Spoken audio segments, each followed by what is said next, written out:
terminamos de hablar de los puntos generales de regulación y al día de hoy vamos a hablar específicamente de las regulaciones de las enzimas que están relacionadas al metabolismo de carbohidratos, sobre todo glucólisis y gluconeogénesis, que tienen una regulación contrapuesta. Generalmente, pues ya lo hemos mencionado varias veces, si glucólisis está encendida, gluconeogénesis va a estar apagada, ¿sí? Entonces, vamos a hablar de los 3 puntos de regulación que van a actuar según las señales celulares, y por señales entendemos fluctuaciones en las concentraciones de metabolitos clave que van a ser generalmente reflectores del nivel energético en la célula. Por ejemplo, concentraciones de ATP, concentraciones de AMP, concentraciones de citrato, por ejemplo, de acetilcoenzima A. Generalmente esos van a ir siendo los indicadores de qué tanta energía hay en la célula, ¿sí? Entonces van a funcionar generalmente como reguladores alostéricos que van a tener la capacidad de ir pues cambiando conformaciones que se reflejen en cambios en la actividad de enzimas. Vamos a hablar de los 3 puntos de regulación que venimos mencionando desde que vimos glucólisis, que son la hexoquinasa, la fosfofructoquinasa 1 y la piruvatoquinasa, que son prácticamente los 3 puntos de glucólisis que habíamos estado mencionando a lo largo de todas estas semanas, que son paso 1, paso 3 y paso 7, ¿sí? Que si para estas alturas no se saben cuáles son los 3 pasos de regulación, sí, preocúpense, pero creo que la mayoría pues estamos en el mismo canal y en la misma sintonía con esto. Si se dieron cuenta, no tengo listadas las enzimas de gluconeogénesis acá, porque generalmente si el paso de glucólisis está apagado, asumimos que la enzima de gluconeogénesis va a estar encendida. Son muy pocas las regulaciones que hay a nivel de gluconeogénesis y es básicamente porque va a actuar en función de cómo esté activa la glucólisis. La glucólisis, por el contrario, ya hemos visto que es una ruta central a donde entran las alimentadoras de glucosa, a donde entran las pentosas fosfato, también síntesis de glucógeno, que no la hemos visto, pero la vamos a ver el siguiente martes, también entra a la parte de glucólisis. Entonces es lógico pensar pues que va a ser la ruta que esté más regulada y que gluconeogénesis pues prácticamente se mueva o se desplace solo al el efecto contrario de glucosa, ¿sí? Entonces, de glucólisis, perdón. Entonces, vamos a empezar a ver. Aquí, regulación de la hexoquinasa, que era la reacción que convertía el paso 1 de glucólisis, que convertía de glucosa a glucosa 6-fosfato.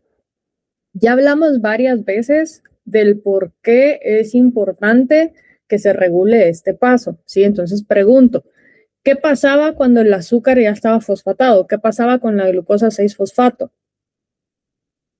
¿Puede o no puede salir de la célula? No puede salir. No puede, ¿sí? Entonces decíamos, el controlar este paso es bien importante porque si la célula, estamos hablando de un miocito, por ejemplo, que es una célula muscular, va a atrapar a esa glucosa y esa glucosa está destinada a vivir y morir en ese tipo celular, ¿sí? Entonces es algo importante pues mantener en cuenta esto, sobre todo para las hexoquinasas 1, 2 y 3, que son las isoformas que están inhibidas alostéricamente por la concentración de producto. En este caso el producto sería la glucosa 6-fosfato. O sea, si la glucosa 6-fosfato se empieza a acumular, quiere decir que la glucosa no se está utilizando eficientemente dentro de la célula y por lo tanto va a empezar pues a inhibir la ruta. Entonces es como un decir, hey, ya agarraste suficiente glucosa, como dejar el resto libre para el resto de células o el resto de tejidos que la necesiten, ¿sí? Entonces es bien importante pues que músculo sobre todo pueda regular este paso, ¿sí? Por el contrario, la glucoquinasa o hexoquinasa 4, que es la que está presente en el hígado, no se inhibe por el producto. Quiere decir que al hígado le viene del norte qué concentración de glucosa 6-fosfato haya, porque aunque esté en exceso, el hígado le va a encontrar un propósito. Y es porque al momento en el que se necesite glucosa afuera, ya vimos que es el hígado el encargado de hacer gluconeogénesis y sí puede hacer este paso contrario, por lo tanto puede regresar la glucosa 6-fosfato a glucosa y que ésta pueda salir del tejido, ¿sí? Entonces, espero que estas diferencias entre tejidos y las diferencias entre las isoformas estén claras. Entonces, ahorita vamos a ver cómo se regula cada una de estas. Entonces, las isoenzimas de la exoquinasa tienen distintos puntos de saturación. Ya habíamos mencionado en otras ocasiones de que el Km de la glucoquinasa, que era la exoquinasa 4, era un Km muchísimo más alto. Entonces ya en esta gráfica ya lo estamos viendo. Estamos viendo que el Km de la glucoquinasa 4 es de 10 milimolar y que en el músculo o en los miocitos es de 0.1 milimolar. O sea, es una diferencia enorme, ¿sí? Y la concentración sanguínea de glucosa, pues ustedes saben que es entre 70 y 100 miligramos por decilitro, pero en este caso, como estamos hablando de milimolaridad, pues para que tengan la referencia ahí es entre 4 y 5 milimolar. Quiere decir que la concentración en sangre está más o menos acá. Entonces, si trazamos una línea aquí, que es donde está la concentración en sangre, se van a dar cuenta que en la glucoquinasa, que es la presente en el hígado, no está ni cerca, o sea, está como a la mitad de su Km, o sea, está como al 25% de sus niveles de saturación, mientras que en el miocito esa concentración plasmática está saturada, ¿sí? Quiere decir que hasta que no se empiece a disminuir o a utilizar la glucosa 6-fosfato, el músculo no va a seguir captando más glucosa, ¿sí? Y tiene sentido porque acuérdense también de que el aumento en la concentración de glucosa era la que hacía como ese chispazo para que la insulina empezara a producirse. Acuérdense que el páncreas también tiene esta exoquinasa 4. Quiere decir que en el páncreas no se va a saturar a estas concentraciones, o sea, necesitamos concentraciones muy, muy altas de glucosa para que el páncreas pues deje de funcionar y de responder a ese estímulo que generaba la liberación de insulina que vimos el día martes. Entonces, ¿por qué estamos mencionando esto? Porque entonces quiero que vean que en condiciones basales, en condiciones de reposo, el músculo generalmente va a estar sus exoquinasas en un estado de saturación. Quiere decir que glucólisis no va a estar como funcionando en el músculo, al menos de que haya un estímulo de movimiento y de contracción que empiece a generar una demanda en las concentraciones y producción de ATP, ¿sí?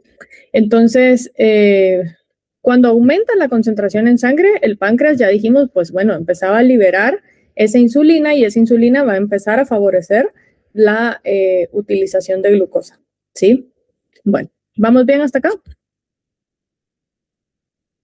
Sí, bueno. Entonces, la exoquinasa 4,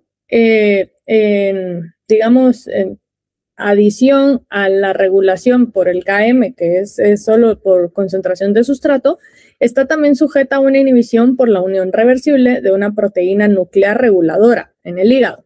Y este es un ejemplo del mecanismo de regulación del que hablábamos la semana pasada, que decíamos es un tipo de secuestro, ¿sí? Quiere decir que la exoquinasa 4, cuando la glucosa esté en concentraciones muy grandes, se va a secuestrar, incluso antes de que llegue a sus niveles de Km, ¿sí? De saturación. O sea, la glucoquinasa 4 muy pocas veces va a estar saturada o inhibida. Generalmente este mecanismo, que es el mecanismo de secuestro, es el que se va a activar antes. ¿Por qué? ¿Cómo funciona este mecanismo de secuestro? Entonces, vean, aquí dijimos, tiene que ser hígado, tiene que ser páncreas, porque estamos hablando de un tipo celular que tiene GLUT2 y que tiene exoquinasa 4, ¿sí? Entonces, vean, la concentración de glucosa alta va a estimular el que salga esta proteína, que salga la exoquinasa del secuestro, ¿sí? Entonces, ese sería como el regreso. Entonces, bueno, ¿cómo empezamos?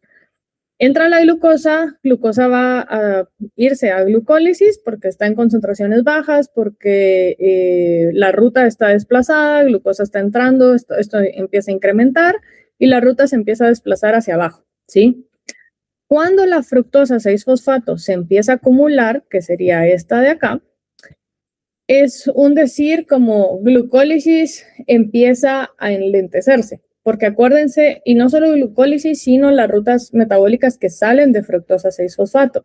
Y por eso me refiero también a las pentosas fosfato, porque si se recuerdan, las pentosas fosfato empezaban con el desvío de la fructosa 6 hacia esa ruta metabólica. Entonces, si la glucosa 6-fosfato se empieza a acumular, quiere decir que ni glucólisis ni pentosas fosfato están sucediendo de forma rápida. Si esto se acumula, entonces lo que hace la fructosa 6-fosfato es que saca a esta proteína del núcleo, que es una proteína reguladora, va a salir del núcleo, va a agarrar a la exoquinasa y la mete al núcleo, ¿sí? Glucólisis ya no puede continuar porque la exoquinasa en el núcleo no funciona porque la glucosa no va a entrar al núcleo, ¿sí? Cuando la glucosa se empieza a acumular afuera, eso va a hacer que la exoquinasa sea liberada del secuestro, ¿sí? Es como decir, bueno, la glucosa 6-fosfato se está acumulando, bien, pero ahora glucosa está en exceso, entonces tenemos muchísima glucosa para empezar glucólisis y probablemente desplazarnos hacia síntesis de grasas, por ejemplo, si las otras ya no están funcionando, ¿sí? Entonces, para resumir entonces este punto de regulación, los efectores alostéricos de la proteína reguladora serían un efector alostérico positivo, la glucosa 6-fosfato, positivo para el secuestrador, quiere decir que va a disminuir glucólisis. Y glucosa va a ser un efector alostérico negativo para el secuestrador y por lo tanto la exoquinasa pues se libera y puede continuar glucólisis, ¿sí? Entonces, ¿estamos bien? Niveles altos de glucosa estimulan glucólisis, niveles altos de fructosa inhiben glucólisis en el hígado. ¿Está claro? ¿Vamos bien? Luz María. Sí, solo una duda, que usted mencionó de que la fructosa 6-fosfato es la que entra a las rutas de las pentosas fosfato, pero no sería la glucosa 6-fosfato, o escuché mal. Glucosa 6-fosfato, sí, es cierto. Okay. Glucosa 6-fosfato, pero la que sale de las pentosas fosfato es la fructosa 6-fosfato. Eso era lo que quería decir. Entonces, si digamos que la acumulación de la fructosa 6-fosfato implicaría como ese reciclaje de las pentosas que va a caer otra vez a glucólisis. ¿Sí, estamos bien? Gracias por la aclaración. Sí, bueno, entonces, el hígado puede responder a aumentos de concentración de carbohidratos en la sangre con aumentos proporcionales en la velocidad de fosforilación de la glucosa. Entonces, el poder como balancear y tener estos mecanismos extras le permite pues poder responder a la concentración de glucosa que haya disponible, ¿sí? Bueno, entonces esa es la regulación de la exoquinasa. Bien fácil, o sea, isoformas, en músculo, facilito, solo glucosa 6-fosfato, en hígado, el secuestro y nada más porque la saturación muy pocas veces se alcanza, ¿sí? Entonces, esa regulación está facilísima. Ahora viene como el platillo fuerte de la regulación y este es como creo que el ejemplo de regulación más complejo que existe en bioquímica, ¿sí? Probablemente los otros mecanismos son igual complejos, pero son menos estudiados. Este es como del que conocemos más detalle y por eso es que es tan complejo, porque se integra todo, ¿sí? Entonces vamos a ir paso por paso. Primero recordar que la reacción del paso 3 de glucólisis pues es fructosa 6-fosfato que sufre una fosforilación por la fructosa 6-fosfato quinasa, que es la PFK1, y eso produce fructosa 1,6 bifosfato, ¿sí? Entonces, esta reacción recibe varios mecanismos de regulación. El primero del que vamos a hablar ahorita es de la regulación alostérica. Quiere decir que la PFK1 es una enzima que tiene varios sitios alostéricos, que son sitios diferentes al sitio activo, en donde se pueden unir otros compuestos que pueden ser igual al sustrato o diferente al sustrato, ¿sí? Entonces, acuérdense que la semana pasada clasificábamos a los reguladores alostéricos según quién eran y según el efecto que tenían. Entonces, les pregunto, aquí en el caso del ATP, vean que la regulación está marcada aquí con una X. ¿Qué quiere decir esto? ¿Es positiva o es negativa? Negativa. Es negativa. Quiere decir que esto va a inhibir la actividad de la enzima, ¿sí? Y es el ATP quien está ejerciendo ese efecto negativo. Quiere decir que el efector alostérico es homotrópico o es heterotrópico.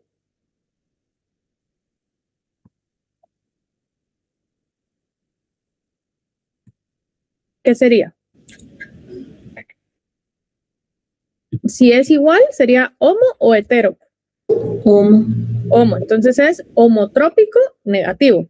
Entonces el ATP es un efector alostérico homotrópico negativo de la PFK1, ¿sí? Este ATP que se está uniendo a la enzima se está uniendo en un sitio diferente a este otro ATP. Este que tengo marcado ahorita, el que está subrayado de verde, es un sitio activo, ¿sí? Y este que está acá es un sitio alostérico, o sea, una región diferente de la enzima, que al momento en que se una va a generar un cambio de conformación, ¿sí? Bueno, veamos este otro ejemplo. El citrato, ¿qué tipo de efector alostérico sería?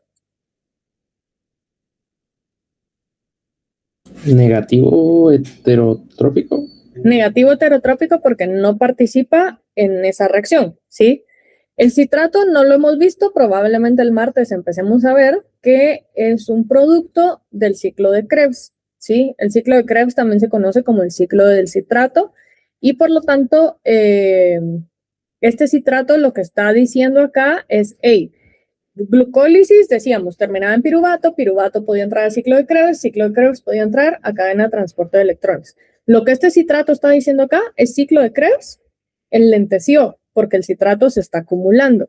Si ciclo de Krebs está funcionando más lento, quiere decir que yo probablemente no necesito sintetizar nada con los compuestos que ciclo de Krebs pueda producir, o también puede ser de que yo ya no necesito energía. Entonces, el efecto acá o la señal que el exceso de citrato estaría mandando es detengamos glucólisis, porque yo me estoy acumulando más adelante, ¿sí? Quiere decir que el efecto sería una retroalimentación negativa, ¿sí? ¿Se recuerdan que también clasificábamos que los efectores podían clasificarse según la dirección que tuvieran? Si iban hacia adelante era una proactivación o si iban hacia atrás era una retroalimentación que podía ser positiva o negativa, ¿sí? Entonces, en este caso, es una retroalimentación negativa causada por un efector alostérico heterotrópico negativo, ¿sí? ¿Clara la función del citrato aquí? Solo a mí no me quedó muy claro, perdón, ¿qué significaba el exceso de citrato? El citrato se produce en el ciclo de Krebs. Y entonces el ciclo de Krebs, decíamos, era la segunda etapa de la respiración celular. No hemos visto ciclo de Krebs, pero cuando lo veamos vamos a ver que tiene dos funciones. Pues producir energía, que es lo que hemos venido viendo hasta el momento, pero también tiene la función de producir esqueletos carbonados para reacciones anapleróticas, que decíamos son reacciones que me van a servir para sintetizar otros compuestos intermediarios, por ejemplo, síntesis de aminoácidos, ¿sí? Si el citrato se está acumulando, quiere decir que yo no estoy sintetizando aminoácidos y yo no estoy produciendo energía, ¿sí?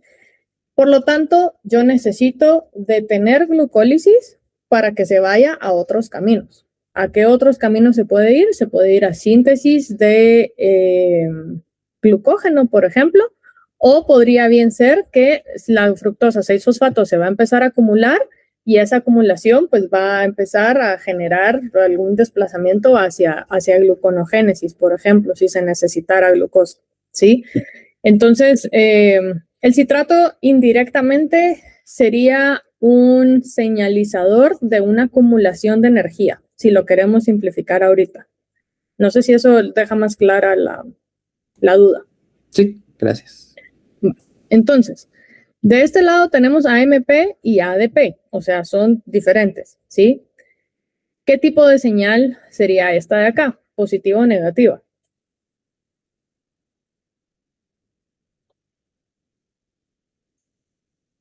¿Positiva? Positiva. Veamos, AMP sería homotrópica o heterotrópico. Heterotrópico Heterotrópico. ¿Y el ADP?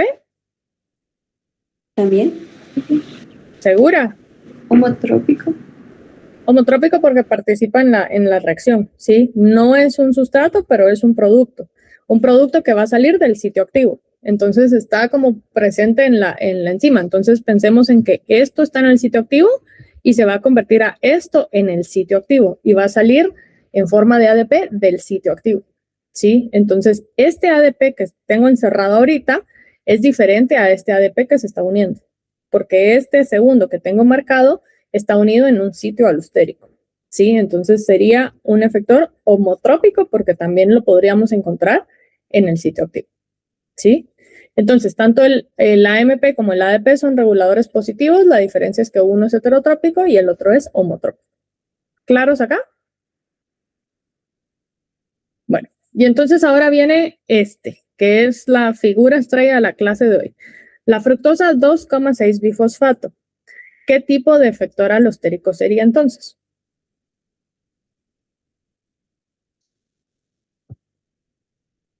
Activador heterotrópico. Heterotrópico. ¿Por qué heterotrópico y no homotrópico?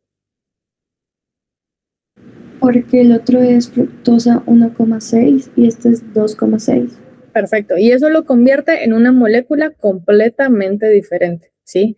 Entonces, la fructosa 2,6 bifosfato es un efector alostérico heterotrópico positivo, ¿sí? Bueno, perfecto. Entonces, ahora pregunto, con base a la imagen que estamos viendo ahorita, ¿cuántos sitios alostéricos diferentes tendría la PFK1? Por lo menos, ¿cuántos? 4 mínimo. ¿Segura? ¿Qué Sí. 4? 5, porque tenemos ADP, AMP, ATP, citrato y fructosa 2,6 bifosfato. ¿Sí? Estos dos están juntitos acá. Y son sitios diferentes. Entonces, tenemos por lo menos 5 sitios, ¿sí? Entonces, imagínense lo compleja que es esta enzima.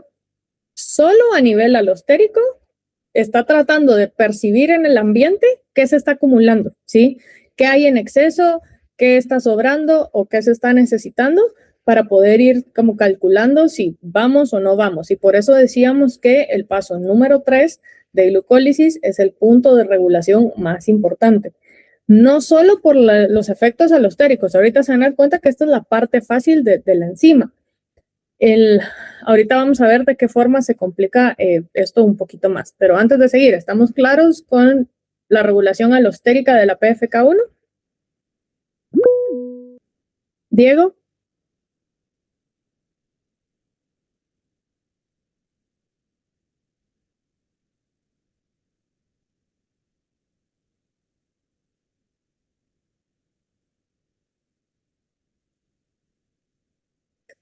Voy a guardar su pregunta para 3 diapositivas a partir de ahorita. ¿Sí? Me espero un ratito y lo vamos a ver. Ahorita se va a dar cuenta qué necesitamos. Ajá.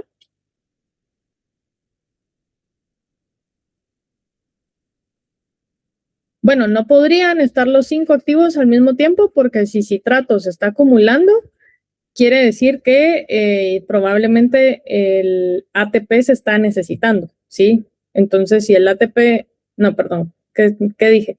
Si el citrato se está acumulando, quiere decir que no estoy necesitando ATP, entonces el ATP se va a estar acumulando. Si el ATP se está acumulando, el ATP viene de ADP. Quiere decir que el ADP se va a estar fosforilando para producir ATP. Entonces, muy extraño estaría que esto y esto estuviera aumentado al mismo tiempo.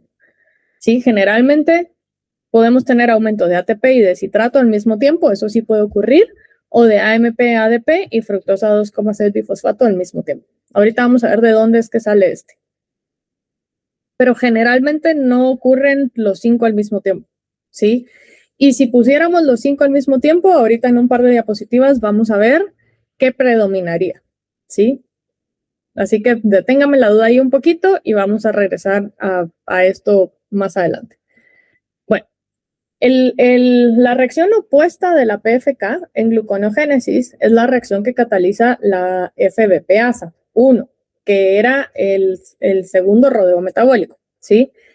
El primer rodeo metabólico, si se fijan, ni lo mencionamos porque prácticamente va a estar desplazado, ya el punto de regulación es, para empezar, que no existe en otros tejidos, solo en los tipos celulares que ya hemos mencionado, Y desde ahí sería un punto de regulación coordinado por la diferenciación celular o por la regulación enzimática, o sea, la expresión, mejor dicho, la expresión genética. Y por eso es que no tiene nada especial, o sea, prácticamente si puede funcionar, va a funcionar el primer rodeo metabólico, ¿sí? Bueno, en cambio, el segundo rodeo metabólico, que sería la FBPasa, que va de fructosa 1,6 bifosfato, la hidrólisis del fosfato para generar fructosa 6-fosfato, tiene un único regulador alostérico, que sería el AMP. El AMP para la FBPasa, ¿qué tipo de efector alostérico sería?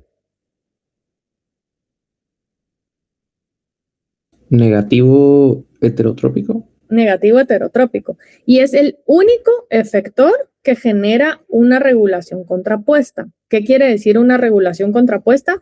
Que mientras hace una activación de una ruta metabólica, está haciendo una inactivación en la ruta metabólica opuesta, ¿sí? Quiere decir de que si el AMP se empieza a acumular, va a estimular a la PFK1 y al mismo tiempo va a apagar a la FBPasa1. Y cuando digo al mismo tiempo, no me refiero a exactamente la misma molécula de AMP sosteniendo las dos enzimas, sino me refiero a AMP en exceso, un poquito se va a unir por allá, otro poquito se va a unir por acá, y eso va a generar que estas se enciendan y que estas otras se apaguen, desplazando el efecto hacia glucólisis. ¿Cómo se activaría la FBPasa? La pura ausencia, en este caso, por ahorita, vamos a asumir, la pura ausencia del AMP aquí estimularía la enzima. O sea, al momento en que AMP se une, genera un cambio de conformación que hace que la reacción sea menos eficiente, ¿sí? Cuando AMP no está, la enzima puede funcionar mejor. O sea, la AMP sería como el estorbo de la enzima en este caso. Y en el caso de la PFK1, estos que están viendo acá son los mismos que estábamos viendo en la diapositiva anterior. El único que falta aquí es la fructosa 2,6 bifosfato, que tenemos una diapositiva solo para esa. Entonces, resumiendo, la regulación de la FBPasa1 hasta el momento solo alostérica, ¿sí? Y solo con un sitio de regulación alostérico, mientras que la PFK1 tiene los 5 que mencionábamos en la diapositiva anterior. Bueno, entonces, hablemos de la fructosa 2,6 bifosfato, este efector alostérico heterotrópico positivo. Es el regulador más potente, ¿sí? Esto es bien importante. Entonces va aquí relacionado a lo que Diego me preguntó hace un ratito. Vamos a ver cómo funciona, o cómo se forma, mejor dicho. Se forma igual por la fosforilación de la fructosa 6-fosfato, solo que ahora esta va a estar catalizada por la fosfofructoquinasa 2. Si se recuerdan cuando veíamos glucólisis, yo les decía, el 1 aquí es bien importante porque hay una que es PFK2 y hace una reacción completamente distinta. Entonces estamos viendo la reacción acá. Fructosa 6-fosfato, si se dan cuenta, es la misma fórmula, digámoslo así, una fosforilación mediada por ATP. La diferencia es que la quinasa lo está poniendo en el carbono 2 en lugar de en el carbono 1, ¿sí? Entonces la reacción es bien sencilla. Y esto va a generar fructosa 2,6 bifosfato.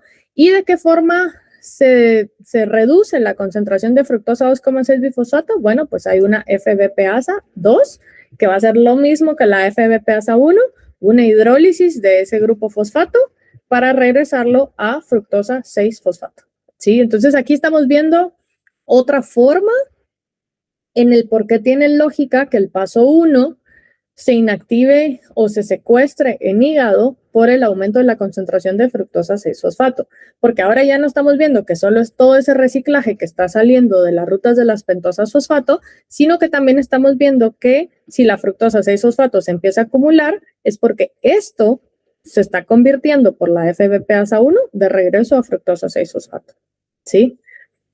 La forma en la que a mí me gusta plantear esto es para que toda la ecuación se lleve a cabo, necesitamos por lo menos 2 moléculas de fructosa 6-fosfato. Una que active, que se convierta a fructosa 2,6-fosfato, y una que sirva para entrar a glucólisis y se convierta a fructosa 1,6 bifosfato.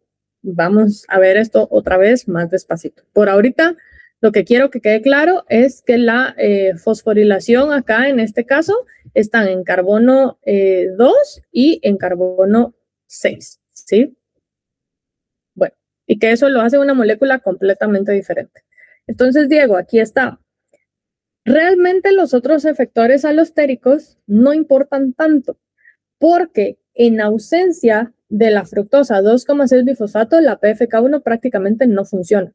O sea, no importa que tenga ADP, no importa que tenga AMP pegado, si no hay fructosa 2,6-bifosfato, vean acá la actividad, prácticamente cero. Tenemos que llegar a una concentración muy, muy alta. Perdón, aquí hay ausencia y esta es la actividad de la enzima. Hay una ausencia y por lo tanto no funciona. Tenemos que incrementar mucho la concentración de fructosa 6-fosfato como para que funcionara. Por el contrario, en la presencia de fructosa 2,6-bifosfato, tenemos de que la actividad de la enzima es muy eficiente, ¿sí? Sin importar si tiene pegados a los demás efectores alostéricos o no. Entonces, no sé si esto responde su pregunta. Si yo tengo AMP y ADP pegados, pero no fructosa 2,6-bifosfato, la enzima probablemente no va a arrancar, ¿sí? Necesito sí o sí fructosa 2,6-bifosfato.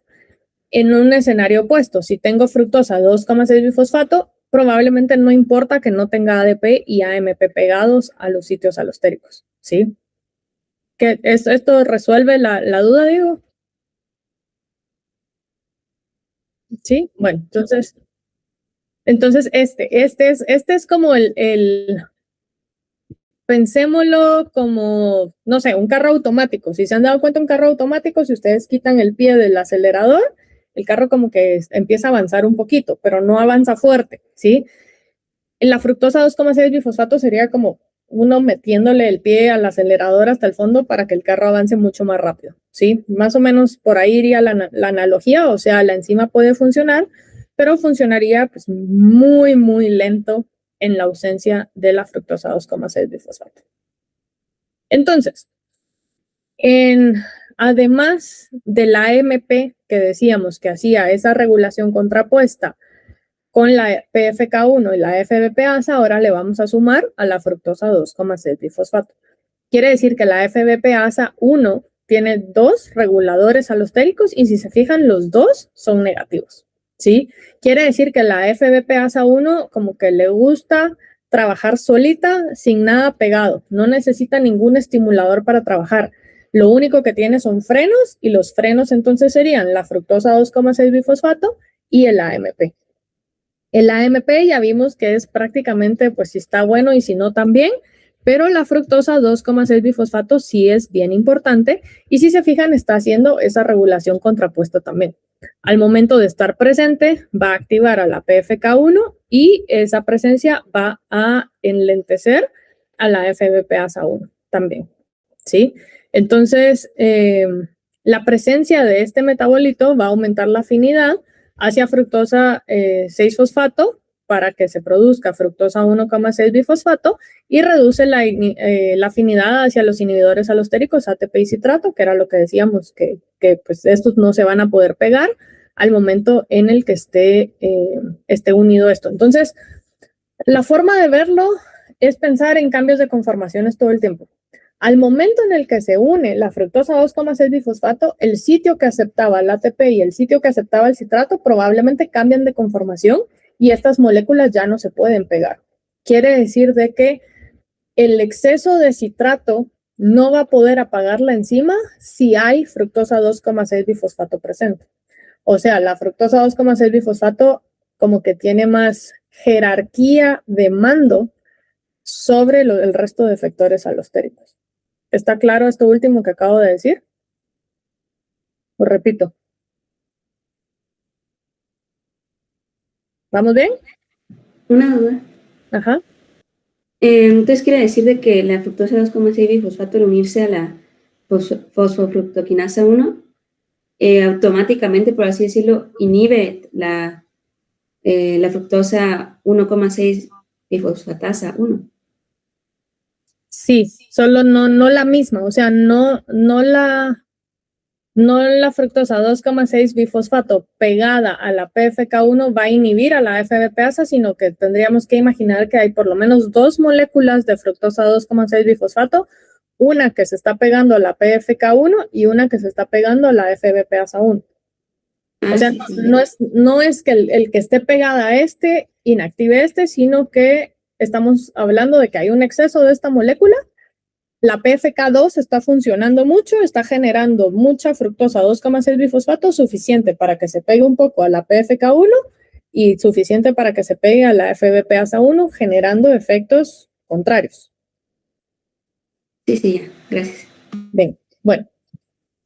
Entonces, ¿estamos bien con los efectores alostéricos? ¿Sí? Bueno, compliquemos la cosa un poco más. La fructosa, la fosfofructoquinasa 2 y la FBPasa 2 son dos actividades enzimáticas diferentes que forman una sola proteína bifuncional. ¿Cómo así? Es una misma enzima con dos sitios activos diferentes. ¿Sí? Entonces, la forma en la que a mí me gusta poner a esta enzima es planteárselas como que es un monstruo de dos cabezas, ¿sí? Puro aquel perro que sale en Harry Potter que tiene dos cabezas, tres cabezas diferentes. Esta tiene dos. Entonces, una cabeza es la cabeza quinasa y la otra es la cabeza FBPasa, ¿sí? ¿Cuál de las dos va a funcionar? Va a depender del estado de fosforilación que tenga la proteína. Entonces, si la proteína está fosfatada, la cabeza FBPasa es la que se va a encender. Si la proteína está desfosforilada, es la cabeza quinasa la que se va a encender. ¿Sí? Es un mismo efecto, un mismo grupo fosfato que va a encender una y al mismo tiempo apagar la otra. Aquí sí es el mismo fosfato que está generando que una cosa se enciende y que la otra se apague. ¿Sí? ¿Vamos bien hasta acá? ¿Sí se entienden las dos actividades, una sola proteína? Bien, entonces, ¿cómo o por qué es que se complica la cosa? Porque este grupo fosfato que estamos viendo acá, se lo está poniendo, vean quién, la PKA. La PKA era la proteína quinasa dependiente de AMP cíclico.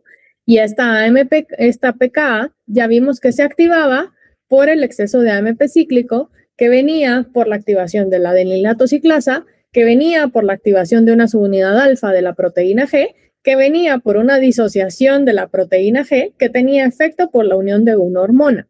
¿Quién es la hormona? En este caso es el glucagón. Quiere decir que estamos hablando en esta imagen específicamente de hígado, porque solo hígado tiene los receptores para el glucagón. El músculo genera un mismo efecto, pero la hormona que genera este efecto sería la adrenalina o epinefrina, que es la misma cosa, ¿sí? Diferentes nombres, misma hormona. Quiere decir que tanto la epinefrina o adrenalina y el glucagón tienen la capacidad de activar a la PKA. Esa PKA va a fosforilar a este monstruo de dos cabezas, eso va a encender a la FBPasa2, se va a favorecer la formación de fructosa 2,6 bifosfato a fructosa 1 fosfato y eso entonces va a, de fructosa 2,6 bifosfato a fructosa 6 fosfato y la ausencia de fructosa 2,6 bifosfato va a activar a la FBPasa 1 y la FBPasa 1 va a llevar a cabo el segundo rodeo metabólico regresando la fructosa 1,6 bifosfato a fructosa 6 fosfato y que esto pueda desplazarse hacia el resto de gluconeogenes. ¿Sí? ¿Estamos bien? ¿Repetimos o estamos bien? Bueno, no sé esas caritas son de voy a ver la grabación más tarde o de si queremos repetir ahorita. Repitamos. Bueno, vamos por el principio. Glucagón, ¿en qué tejido?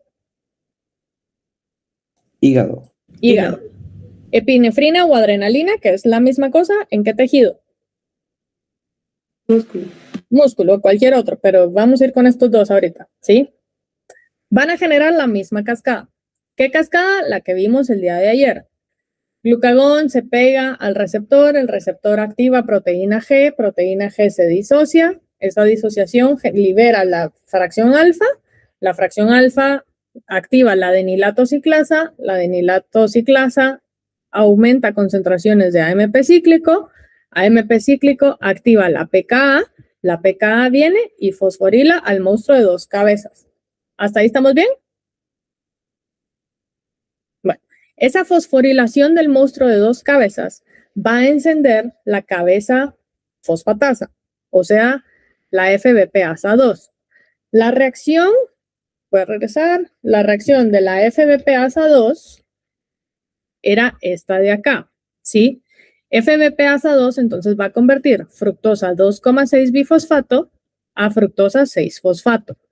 La ausencia de fructosa 2,6 bifosfato, aquí, la ausencia de fructosa 2,6 bifosfato va a inhibir, si ya no está el inhibidor, se va a activar la FBPasa1, ¿sí? Porque esta está disminuyendo, porque la fracción FBPasa2 está quitando este fosfato, quiere decir que esta se está convirtiendo a fructosa 6 fosfato. La ausencia del inhibidor va a activar a la FBPasa1. Acuérdense que les dije, les gusta estar sola, sin activadores, ¿sí? Al momento en que esté sola, sin activadores, entonces se va a activar. Sin inhibidores, se va a activar.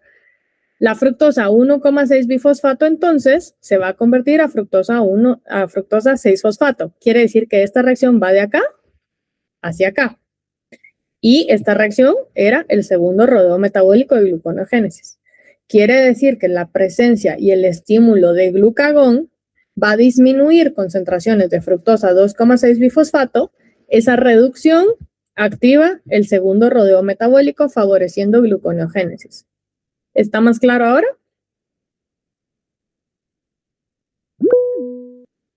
¿Luz?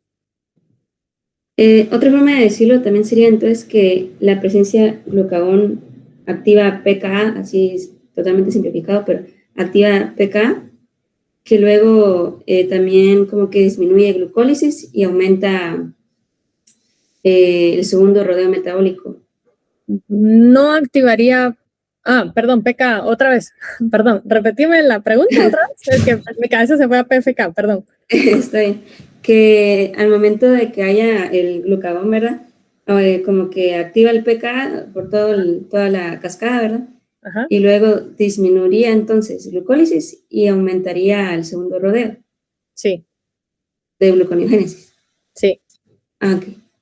Lo que en esa oración simplificada, lo que falta es el cómo, ¿sí? O sea, si yo les digo, bueno, ¿cuál es el efecto de la presencia de glucagón en gluconeogénesis? Ustedes me pueden contestar, aumentar, ¿sí? Aumenta gluconeogénesis. Si yo pregunto por qué aumenta gluconeogénesis, pues ustedes me podrían poner la ausencia de fructosa 2,6 bifosfato aumenta gluconeogénesis. Pero si yo les pregunto, explique cómo disminuye gluconeogénesis por la presencia de glucagón, necesito que me expliquen toda la cascada, ¿sí? Toda la cascada, desde la activación de la hormona hasta la activación de PKA, la fosforilación del monstruo de 2 cabezas, la reducción de fructosa 2,6 bifosfato y cómo eso favorece la actividad del segundo rodeo metabólico, que en este caso sería la FBPasa1, ¿sí? ¿Sí se entiende todo el canal? Toda la cascada. Este es un ejemplo de un buen día en el que el uso del pizarrón sería maravilloso, porque generalmente yo explico esto en el pizarrón y dibujando toda la cascada en el pizarrón para que puedan irlo siguiendo, ¿sí? Aquí pues tengo que ir como usando rompecabezas de diferentes diapositivas para que me puedan ir entendiendo. Pero sí necesito saber que esto está claro antes de seguir. Esto se podría decir que, por ejemplo, como la adrenalina lo activa, nosotros necesitamos la energía, por decirlo así, y por eso nosotros producimos la glucosa.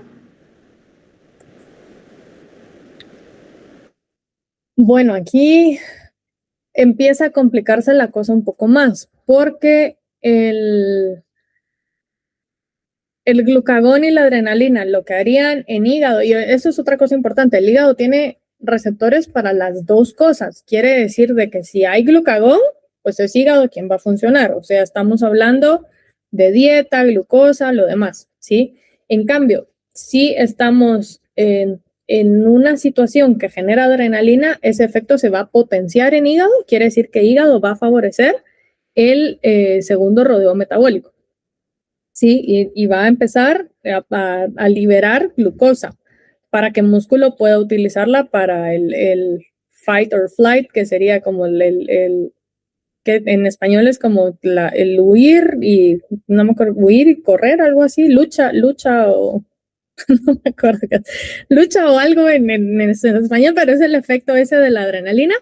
El hígado lo que va a hacer es pelear o correr, sí, gracias, que luchar o correr, creo que era. Entonces el hígado va a favorecer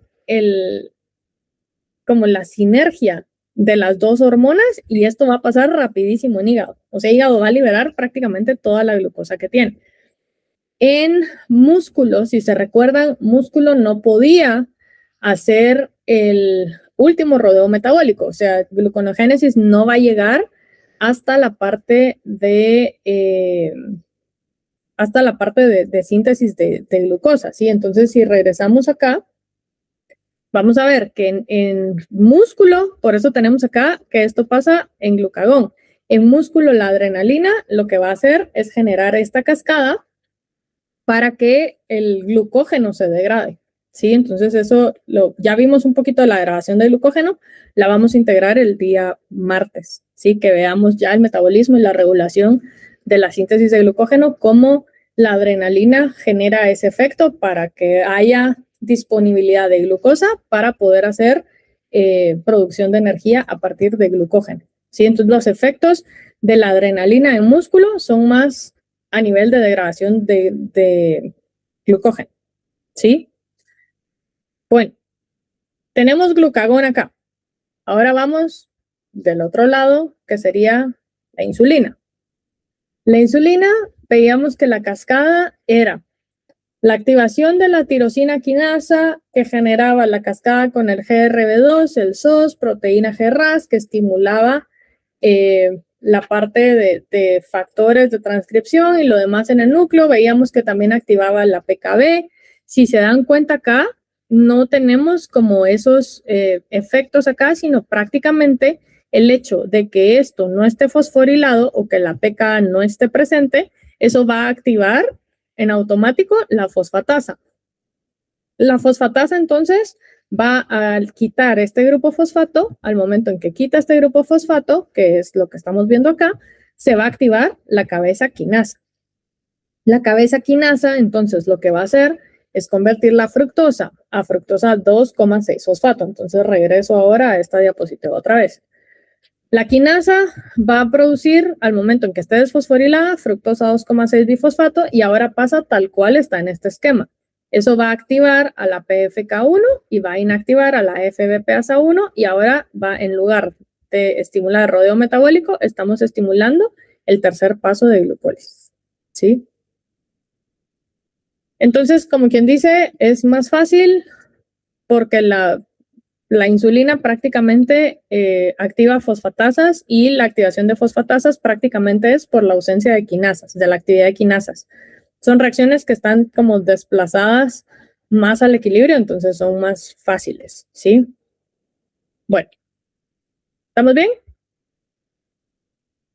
Bueno, entonces aquí está la cascada de glucagón, que esta imagen es la que estuvimos viendo el día martes. Entonces, vamos por pedacitos por si algo no ha quedado claro todavía de esta cascada desde el día martes. Entonces, tenemos que el receptor de proteína G, que son estos GPSRs, se va a unir la hormona, que decíamos puede ser glucagón o puede ser adrenalina.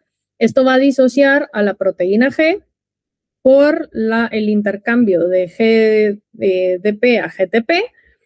GTP en la subunidad alfa va a activar a la adenilatociclasa y la adenilatociclasa va a producir AMP cíclico, ¿sí? Entonces, cosas que necesito que sepan del receptor. Uno de los grupos mencionó que son receptores son conocidos como de serpentina, y ustedes pueden ver pues esa forma que tiene el receptor, y son heptaméricos, quiere decir que tienen 7 subunidades. Entonces veamos acá, tienen acá un lado amino terminal, que es un lado que va a estar del lado extracelular, y un lado carboxilo terminal que está del lado citosólico, ¿sí? Entonces, si se fijan acá, esto es una sola proteína en la forma de serpentina, de amino a carboxilo, ¿sí? Luego tenemos acá que tiene 7 segmentos intermembrana. ¿Qué quiere decir esto? Que el receptor va a pasar 7 veces por la membrana, que son estas 7 veces que están viendo acá. El hecho de que pase 7 veces por la membrana a la vez genera 3 asas del lado citosólico y 3 asas del lado extracelular. Las asas serían estas cositas que están acá, ¿sí? Que son como 3 puntos de contacto, y 3 asas del lado citosólico, que serían estas de acá. ¿Por qué es esto importante? Porque el ligando generalmente se une a la tercera asa del lado extracelular, y la señal pues se va a producir al momento en que se une el ligando, porque cuando se une el ligando, el receptor va a cambiar de conformación, ¿sí? Sobre todo del lado citosólico.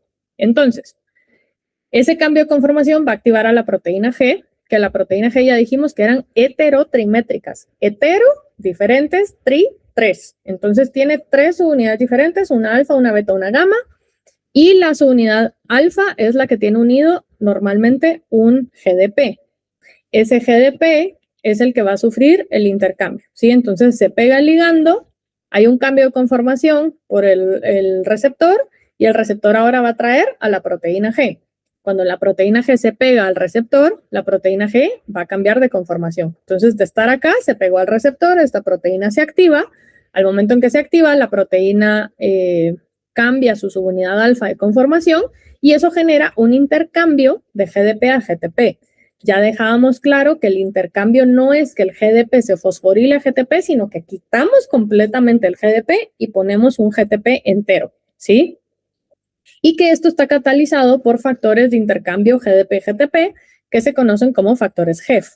Entonces, un factor GEF, tenemos acá varios ejemplos, tenemos a la beta-arrestina, a la proteína, a la rodopsina, por ejemplo, que van a quitar ese GDP de la subunidad alfa y van a poner un GTP, y eso activa la subunidad alfa, y al momento en que se activa y cambia de conformación, se va a separar del dímero beta-gamma, ¿sí?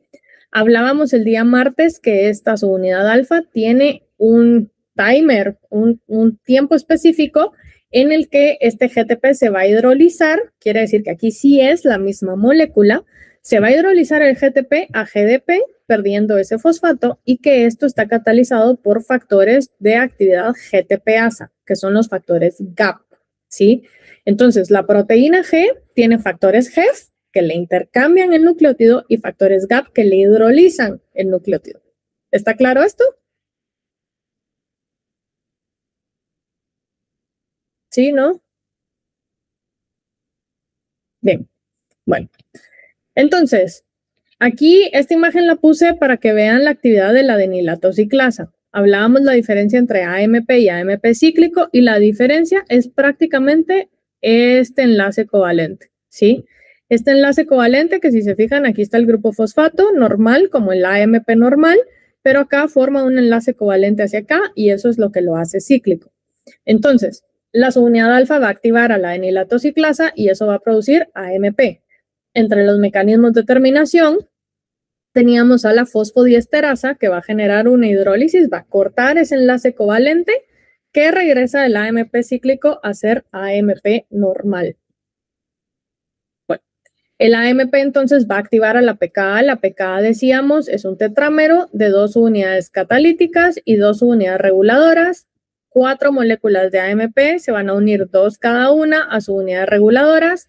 Eso hace que las unidades catalíticas pierdan la afinidad por la proteína y se liberen, y estas son las que van a ir activando y fosforilando proteínas por ahí, por ejemplo, al monstruo de 2 cabezas del que hablábamos hace un ratito, para activar la fracción FBPasa, por ejemplo. Al momento en que la fosfodiesterasa empieza a quitarle ese enlace covalente al AMP cíclico, Esto regresa a ser AMP normal. Esto entonces recupera la afinidad por esta sin el AMP cíclico, se vuelven a pegar y dejan de fosforilar y por lo tanto ahora las fosfatasas pueden empezar a generar las hidrólisis de las que hemos estado hablando, ¿sí? Bueno, entonces así es como se integraría toda la regulación de la PFK1 y de la FBPasa en el segundo rodeo metabólico y en el tercer paso de glucólisis. Tiene sentido entonces que sea el punto de regulación más complejo porque ya decíamos, era el que definía el mecanismo, el metabolismo, hacia qué rutas metabólicas se van. Es el único paso al menos en músculo, que estaría recibiendo los efectos hormonales para liderar la cascada, no solo a nivel alostérico, ¿sí? Bueno, y ya para ir terminando entonces tenemos la regulación de la piruvatoquinasa. La piruvatoquinasa va a recibir regulación por una proactivación, que sería una activación anticipada, o sea, vamos de atrás para adelante, de la fructosa 1,6 bifosfato. Quiere decir que en el paso atrás que vimos que la regulación estaba ahí dándole con todas las hormonas y el monstruo de dos cabezas y que hay pKa, que no hay pKa, que hay grupos fosfato, que no hay grupos fosfato, al final hubo o no fructosa 1,6 bifosfato. Si la fructosa 1,6 bifosfato se empieza a producir, empieza a incrementar concentraciones, prácticamente, si se recuerdan, del paso 3 al paso 10, al paso 9 por lo menos, todas las reacciones son reversibles, del 4 al 9, ¿sí? Quiere decir que están desplazadas por concentración de sustrato. Quiere decir que si fructosa 1,6 bifosfato te empieza a incrementar concentración, eso va a activar anticipadamente la piruvatoquinasa 1, porque es como decir, hey, si yo me acumulé, todas las de en medio son reversibles, quiere decir que esta actividad te llega porque te llega, ¿sí? Entonces, la fructosa 1,6 bifosfato sería un efector alostérico positivo heterotrópico para la piruvatoquinasa, que es el último paso de glucólisis, ¿sí? Y el isoenzima hepático, que es la forma L, y L es desde liver, del nombre en inglés, está sujeto a una fosforilación adicional, que miren quién es, la pKa. Entonces, la misma cascada que vimos hace un ratito que fosforilaba al monstruo de dos cabezas, va a fosforilar a la piruvatoquinasa en hígado y eso la va a inactivar. O sea que estaríamos activando a la FBPasa 2, que va a activar a la FBPasa 1, y al mismo tiempo estamos inactivando glucólisis en el último paso. O sea, la misma activación de la pKa está empezando a tirar señales para diferentes lados. Entonces, repito, esto pasa solo en hígado, pero no en músculo.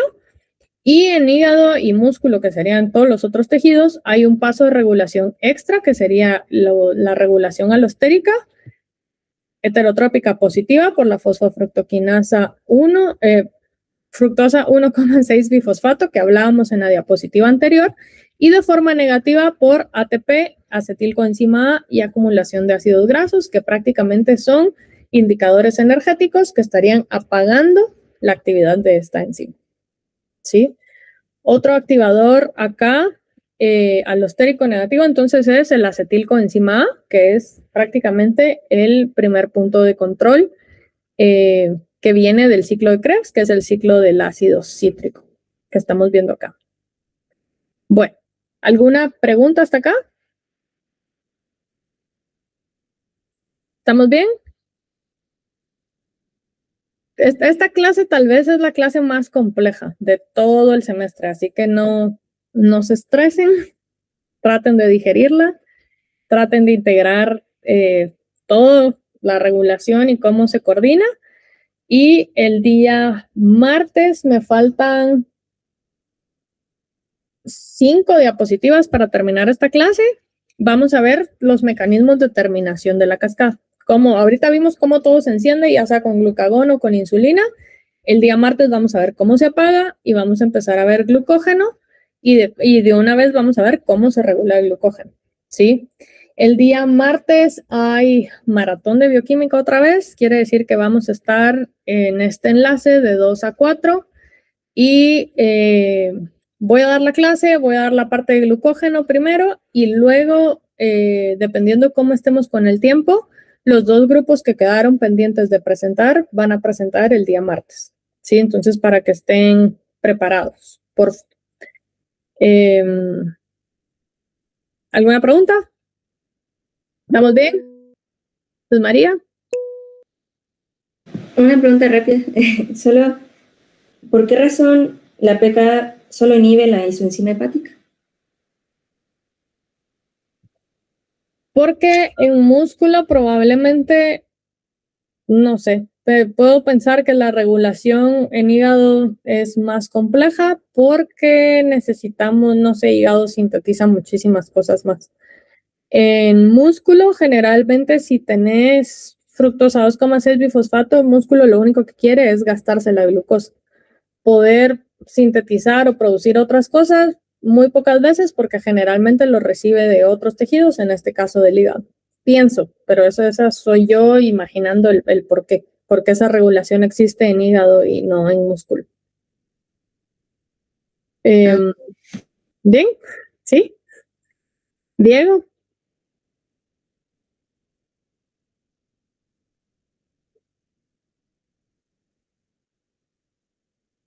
Ajá.